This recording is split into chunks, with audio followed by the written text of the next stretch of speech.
Halo Infinite is dying, and 343 Industries and Microsoft have no one to blame but themselves. This is why you don't release games in a very unfinished state. Let's get into it. Skip it up and that up. Halo Infinite officially launched for PC and Xbox consoles on November 15th, 2021. And it kills me because the game is amazing, at least the single-player campaign. But as a person who loved Halo 3's multiplayer maybe more than any other game I've played, Halo Infinite's multiplayer just wasn't finished. It launched without one of the staple modes, Team Slayer. Like, hey, you now have one of the staple modes in Halo Infinite, which has been one of the most popular modes in Halo games since the beginning. Now we brought Team Slayer in, new exciting feature. It's the staple. That's a Halo multiplayer game. Most people I knew played Team Slayer. But okay, sure. But my point being is it just shows how unfinished the game was. And they launched it anyway.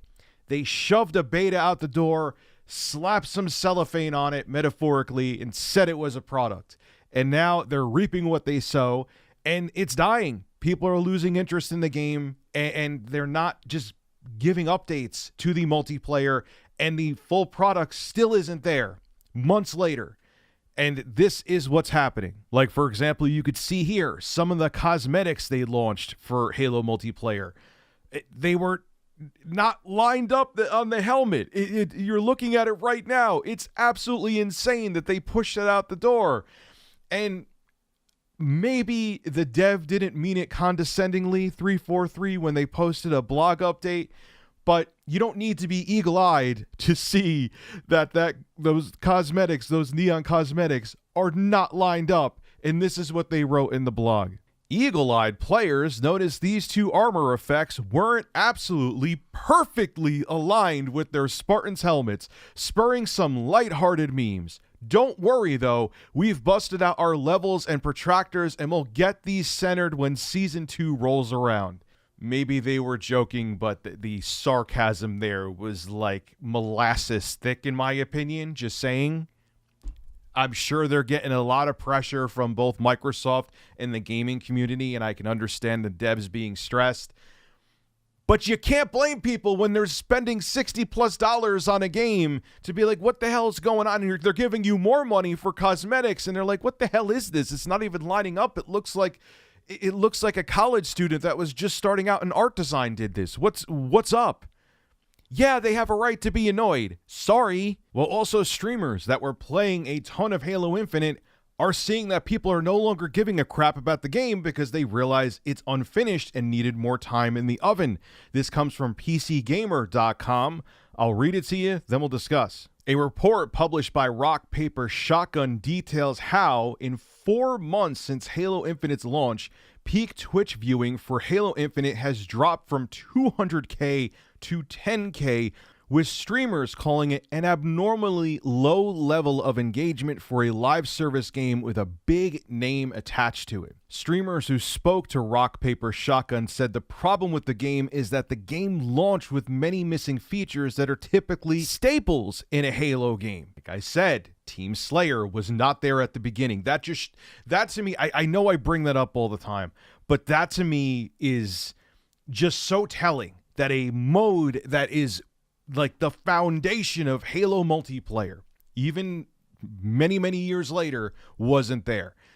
The game was still like in an alpha state, in my opinion, and I've played it, single player and multiplayer. So don't say I'm just talking from articles on this one. Thank you. Moreover, 343's reintroduction of these features is both too slow, I agree, and not exciting enough to get people coming back. This includes major features such as a campaign co-op, which is now not coming until late July, early August.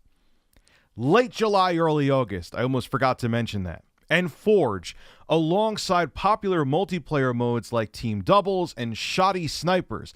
And this is merely stuff players expect from a Halo game. It isn't like new exciting stuff. It's just, again, the foundation of what a Halo game should be, and it wasn't there from the beginning, let alone actual new content, of which there hasn't been any since the game launched late last year. Now, a lot of people are going to say, Rich, Halo's from a different era. Maybe they have to learn how to be a live service game like Call of Duty has learned, and Fortnite, and so on and so forth. And okay, I hear you.